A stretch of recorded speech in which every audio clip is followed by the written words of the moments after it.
White text over video of past events. Logo, Chicago Cultural Accessibility Consortium. Professional Development Series presents New Year Access Resolutions. A woman approaches a podium in front of an unseen audience. To her left, an ASL interpreter signs. Thanks, Tamra. And let's do another round of applause for the Chicago History Museum for so generously hosting us. Happy New Year, everybody. You can say it back to me if you'd like. Happy New Year. Thank you. Happy 2020. This is our first CCAC program of the year, and very fittingly, we wanted it to be about access resolutions. And we're also trying something kind of new for our program today, which is to really try to make it about all of us working together, making it less of a panel conversation and more of a roundtable conversation. So we're curious to get your feedback. We'll pass out a survey at the end to see how that goes, but we're excited. I also want to be sure to thank Chris Nesbitt, also from the Chicago History Museum, who's also on the board of CCAC as well, for hosting us too. So my name is Christina Gunther, and I'm the founder and president of Chicago Cultural Accessibility Consortium, CCAC, and we are a volunteer-run nonprofit that started 7 years ago. And our mission is to empower Chicago's cultural spaces to become more accessible to visitors with disabilities. And we achieve this through providing regular professional development trainings like this one. And we also maintain a network of cultural administrators like you who are interested in cultural accessibility, especially our listserv and also our Facebook page. We have an access calendar that lists accessible performances and events happening in the Chicago area. And we also have an equipment loan program that loans out accessible equipment to museums and theaters. Did I mention that we're completely volunteer run? Yes, so we do a lot with a little. We really appreciate your generosity, so on your way out, if you don't mind donating a lot or a little to help support the work that we do, we really appreciate it. So let's get started with the good stuff. How many of you have been to a CCAC event before? Raise your hand and make some noise. Ooh, we got a lot of people who have been here before. Welcome. And how many of you are new? Raise your hand and make some noise. Ooh, that was good. It almost sounded like you're about going at the top of the roller coaster, about to come down. Here we go. So welcome new people as well. We're excited to have everyone here. Today's program is about creating some accessible goals that everyone can achieve this year at your organization or maybe even for you personally. Whether that means you're starting from scratch or you're building on accessibility and inclusion efforts already in place. And very deliberately, you'll see we have returning people, we also have new people here. So that's so that we can all work together and learn from each other in different ways. We like to start all of our programs at CCAC by reminding you that this is a safe space. And on my notes, I even put this in bold, so this is very important that I say this. Sometimes when it comes to talking about disability, if you don't have personal experience with disability, you might be afraid to say the wrong thing, so you might not say anything at all. So we want to empower you, as long as it's coming from a place of respect, to ask questions and to be curious. And we're not here to judge you. We're all at different phases of our access journey. So that is an important reminder, and we hope that everyone will respect the safe space today. 2020 is a banner year for a lot of reasons. I was personally excited because I used to watch Barbara Walters on 2020, and I was very excited. This is 2020. I can't do the Barbara Walters voice, but that was one of the reasons I was excited for 2020. But it's also a banner year because it is the birthday of the Americans with Disabilities Act. The ADA turns 30 in 2020. It was passed in 1990, to do the math for you. ADA is a comprehensive civil rights law that prohibits discrimination on the basis of disability, and it applies to all of our cultural institutions, whether you're public, private, whatever, it applies to all of us. And I think all of us know, which is probably why we're here, that despite its passage 30 years ago, many cultural institutions are only now starting to understand its implications for their built environment as well as the programming that we offer.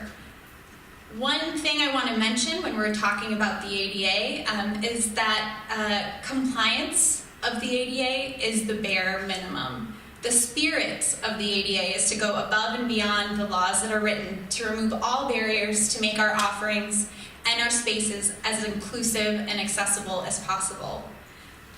In 2015, 5 years ago now, to mark the 25th anniversary of the passage of the ADA, we at CCAC were part of the planning team that helped to organize an initiative that I wanted to tell you a little bit about.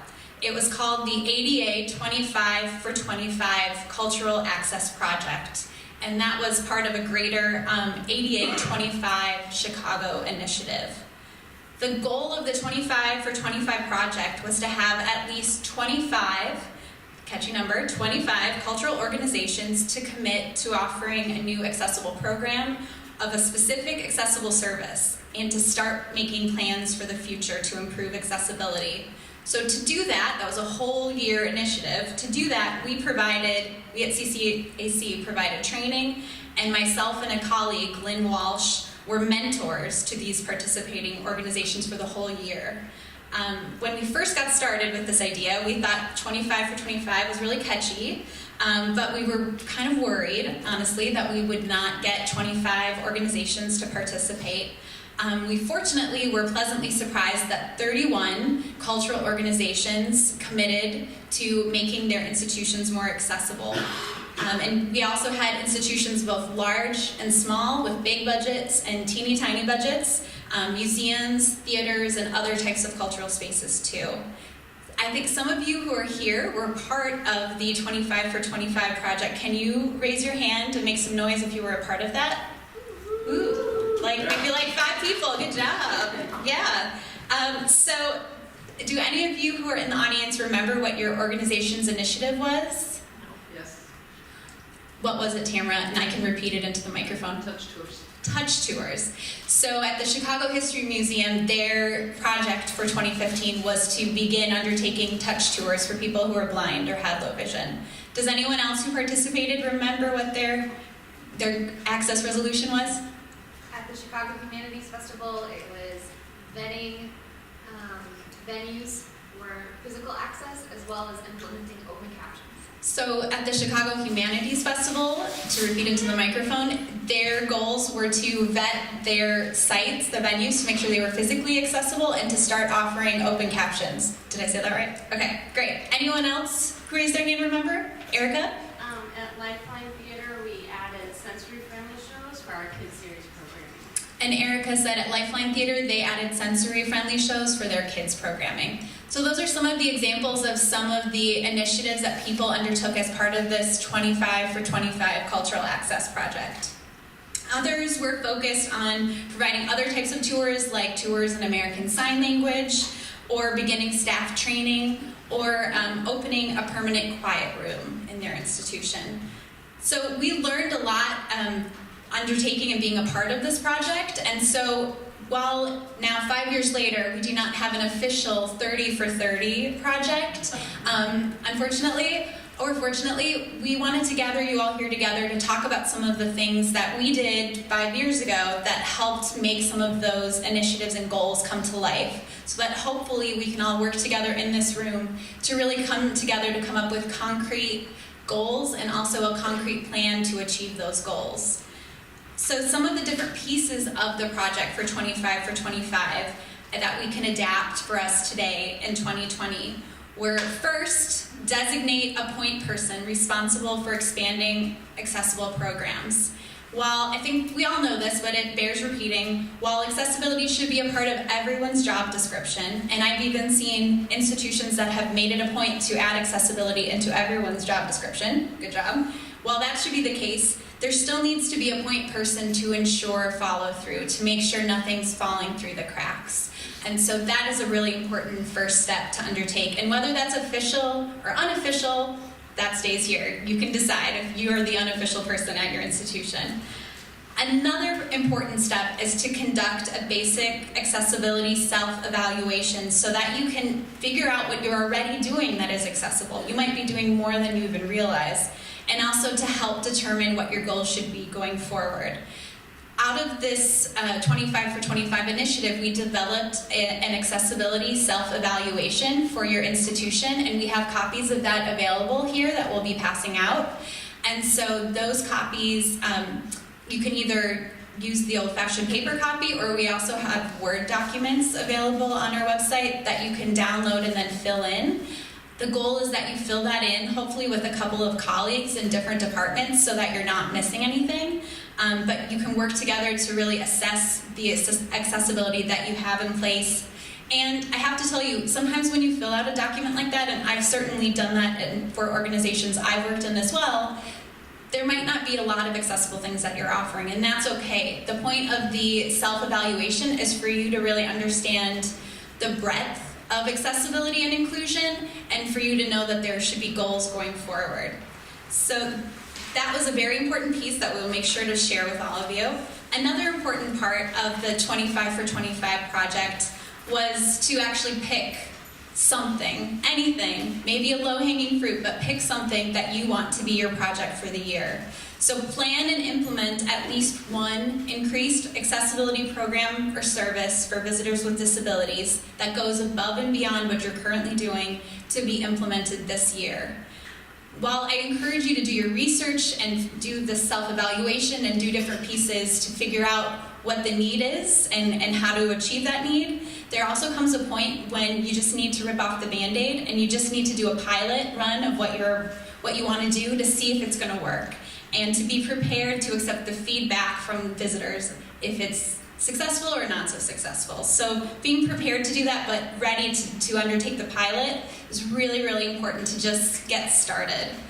Another important piece is also to develop an outreach plan so that whatever your goal is, you actually can reach the audience that you intend for it to be.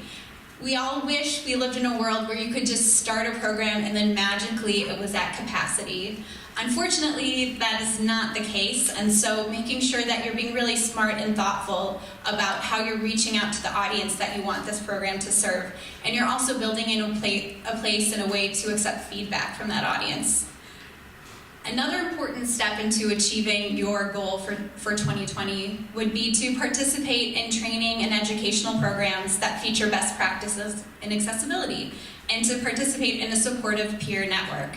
Hey, good job, you did that part already. You're here with CCAC, so that's great.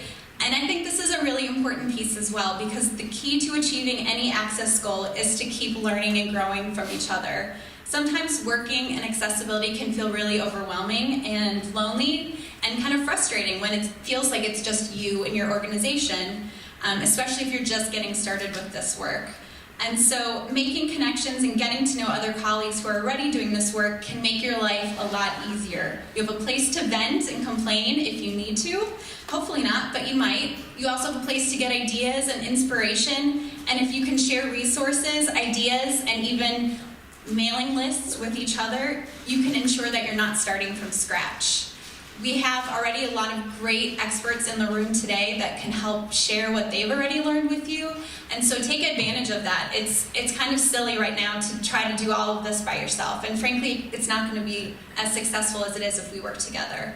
And then another important piece is to share the lessons that you learned and to make specific goals for next year in terms of accessibility, so that once you check that box, you've got this goal done, you're not just happy and content that there's nothing else that can be done to make your institution more accessible. I kind of chuckle to myself when places say we're 100% accessible. I heard some chuckles in the audience, and that's because we can never say that. Our work is really never done. Access really is a journey, and it sounds cheesy, but I want to make like an inspirational poster that says access is a journey, because it really is. It isn't something that we're ever going to tick a box and just be done with and then fold our hands and say, what next? We're going to be always doing this work, and so making a plan and having long-term goals are also really important, and I think that self-evaluation checklist will really help you achieve that as well. And also building in some time to celebrate the small and large victories that you have, and that's where an outlet like CCAC is also really helpful, when you can say, hey, I got this brochure in large print. And maybe when you told your significant other or a friend who doesn't work in this field, they said, great. But when you tell somebody who works in this field, we know, oh my goodness, you must have worked super hard to make that happen. Because change big or small, can be hard sometimes in our institutions. And so being able to celebrate that is important too. So we know that beginning accessibility efforts can feel daunting. And again, when you do that self-evaluation checklist, you might feel a little discouraged, like I'm really not doing that much. But we have other people here who can tell you they started in that same situation and they've been able to add more and more each year. So there are lots of people that you can tap into to get more help and to keep taking steps forward. We have different people who will be staffed at different tables that can help you talk about your access resolution. Those of you who are staffing tables, please raise your hand and make some noise. Okay, so we've got some tables scattered around, and I'm happy to also help take anybody who didn't see or hear who was staffing tables to take you to the right spot. We have a lot of different people scattered throughout the room very intentionally who are our plants who can help you get started. So we wanted to really make this time about us coming together to come up with some ideas of what some possible access resolutions might be for 2020, and then also make some really achievable goals to make that come to life. So you are welcome to travel to different tables to get different ideas. Nobody will be offended if you get up and shop around to find the table that works for you. And also, if you want to just stay put and stay at that table, that's fine too. So we really encourage you now to disperse around the tables and get some ideas, and then we'll come back at about 15 minutes to the close of the program and share what our access resolutions are. Thank you. Christina and the ASL interpreter leave the podium. The view shifts to show the audience now in small groups, seated at round tables and engaged in discussion. Fade to black. White text on black background. New Year Access Resolutions, presented by Chicago Cultural Accessibility Consortium. For workshop resources and more information, visit chicagoculturalaccess.org. Workshop speaker, Christina Gunther, founder and president of CCAC. Workshop Accessibility, Kathy Raycan, Real-Time Captioning, Shannon Meltino, ASL Interpreter. Video editing, captioning, and audio description by BridgetMelton.com. Video fades to black.